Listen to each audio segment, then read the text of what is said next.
కడుపులో ఉన్న శిశువు భూమి మీద రావడానికి ఒక్కరోజు ముందు శివుని ఇలా అడిగాడంట. శివయ్య, నన్ను రేపు భూమి మీదకి పంపిస్తున్నావు.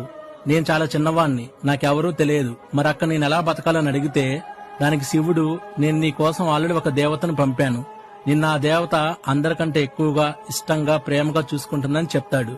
దానికి శిశువు, శివయ్య, మరి నాకు వాళ్ళ భాష తెలియదు, మరి వాళ్ళతో ఎలా మాట్లాడాలని అడుగుతాడు.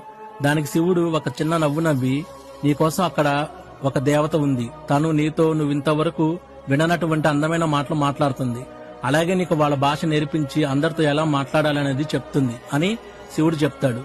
సో శిశువు, మరి నాకు ఆకలి వేస్తే ఎలా అని అడుగుతాడు.